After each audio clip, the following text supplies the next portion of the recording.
Dear students of class 10th CBSE board, today in this lecture 2 English version lecture, students, our topic is the tiger in the zoo, that is composed by Leslie Norris. Students, in this lecture 2 English version lecture, we are going to study this nice poem.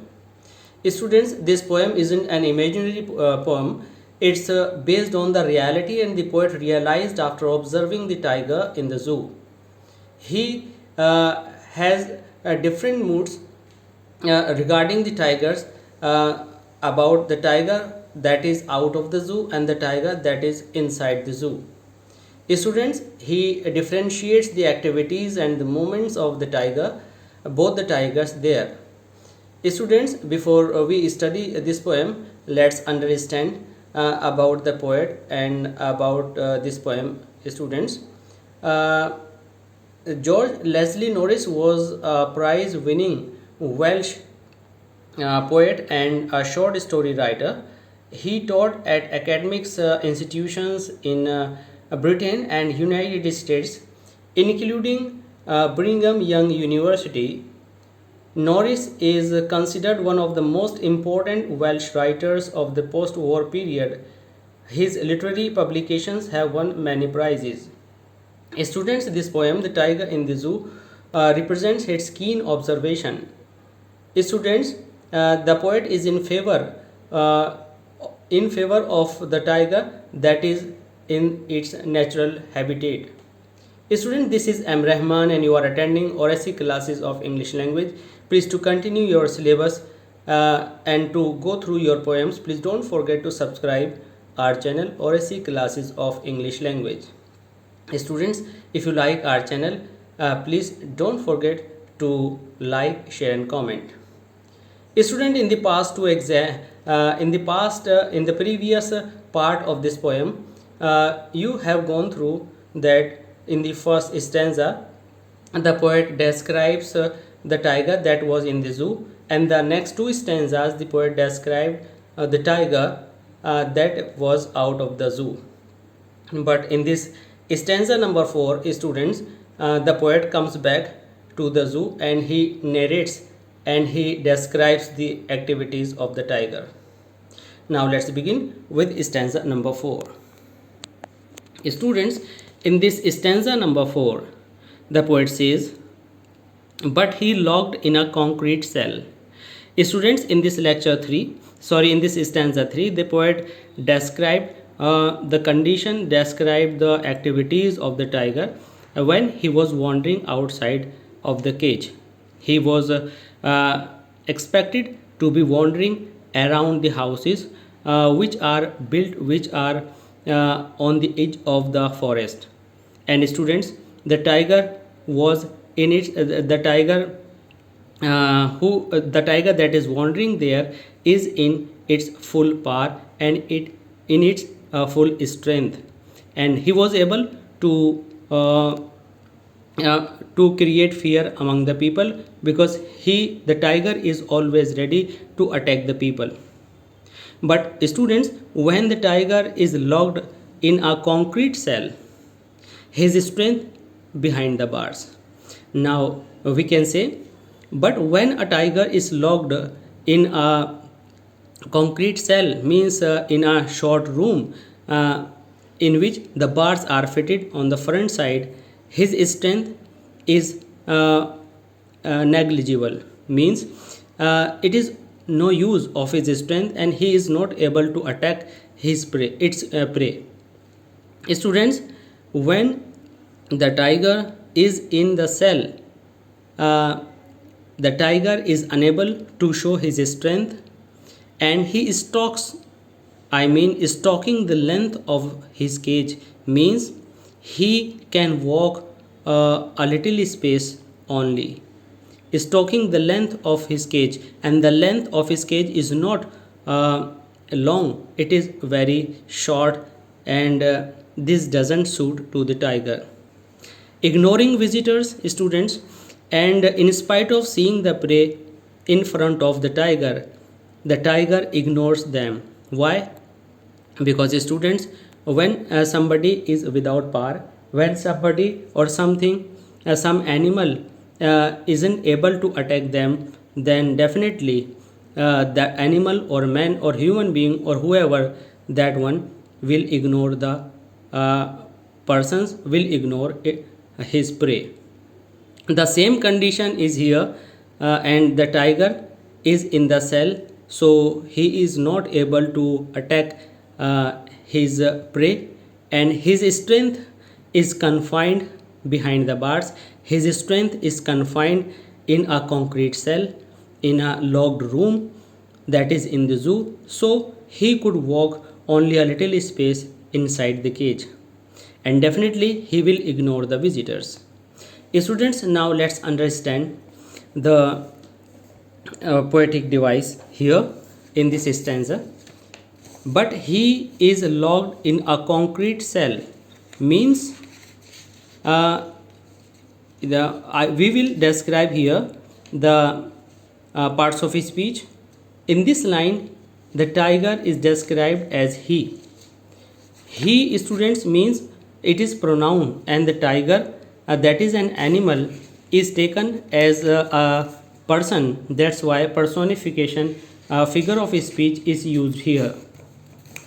Now students, you see in line number second, his strength behind the bars, his strength behind the bars.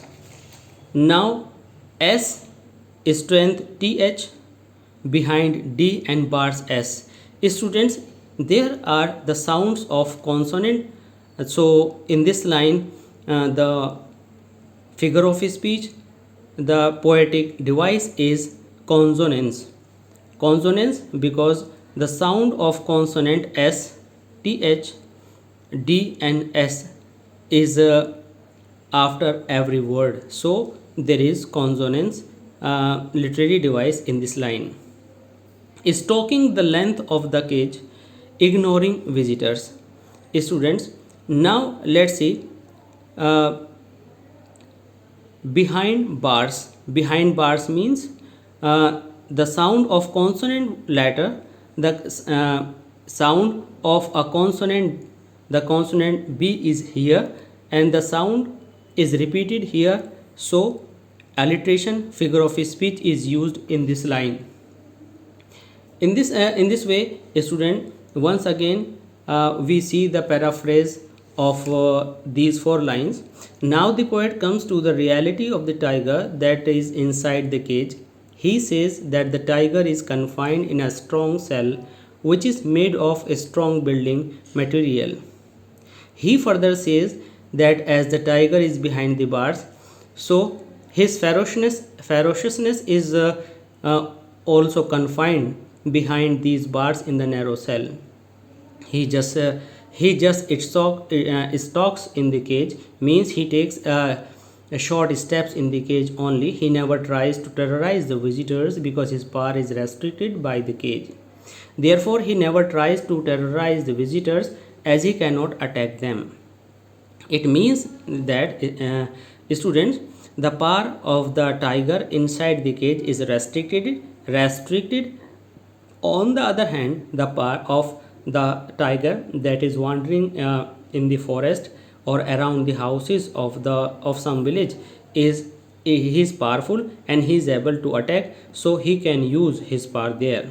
Now students, in the fifth stanza, you see he hears the last voice at night, the patrolling cars and stares with his brilliant eyes at the brilliant stars.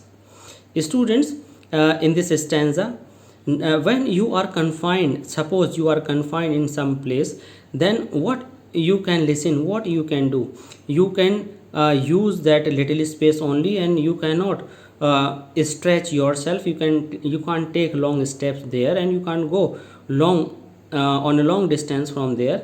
That is the same condition, and so as with the tiger inside the cage. Now in the during the night, the tiger is able to listen only the voice, the sounds of the vehicles vehicles that pass nearby the cage. The patrolling cars means the cars of the guards who are on patrolling in the mid of the night, and the sounds of those cars can be heard there by the tigers only. And the second thing, if they want to see something, they can stare means look fixedly with his brilliant eyes, means with his sharp eyes. They were able to see the stars in the sky only, at the brilliant stars, means there were two brilliant things, there were two shiny things, there were two remarkable things, the eyes by which they were observing, and the stars which they were trying to look at. So students, now two things were there in the confinement of the tigers, to listen and to see. And to see are the stars in the midnight, and with their brilliant eyes, and students, and whatever they could listen was the voice of the patrolling cars during the night. In this way, students, we came to know the inability of the tigers. If we try to say in a flow the meaning of this, you can say the sense of this stanza can be, the poet says that in the night the tiger hears the sound of the patrolling cars. Patrolling cars are the vehicles of police which are used to guard at night. So in the night the tiger hears the sounds of these cars. He then stares at the shining stars with the shining eyes. The poet wants to say that the tiger is sad, and as he is confined in the cage. Students, uh, as he is confined in the cage, he cannot do anything. Therefore, he stares at the stars, and it is the same meaning of their inability in the night, and tries to divert his thoughts towards them. So he keep on staring at the stars. So students, now we came to know the sense of this stanza, and now let's see what figures of speech or literary devices are used here. Students, he hears h h. This sound are given in the literary device of alliteration, because the sound of consonant h is used here, so alliteration is in the first line is used beautifully. Students, in this uh, in the last two lines, and stares with his brilliant eyes at the brilliant stars. Students, this enjambment is used here, means whenever you have no punctuation mark between two or three lines, there is enjambment.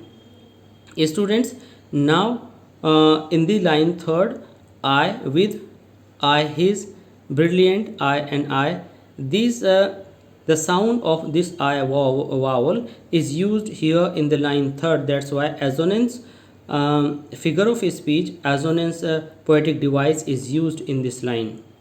And one more thing, student, is there, the rhyme scheme of this stanza: night A, cars B, brilliant I, C, and stars B. Means cars and stars are the rhyming word. That's why B and B are the same words of the same of the rhyme here. In this way, the rhyme scheme of this stanza is A, B, and C, B. Students, I hope you have gone through these two stanzas very well. And to continue your syllabus, students, please don't forget to subscribe our channel and keep on watching RSC classes of English language. And please like, comment, and share. Thanks.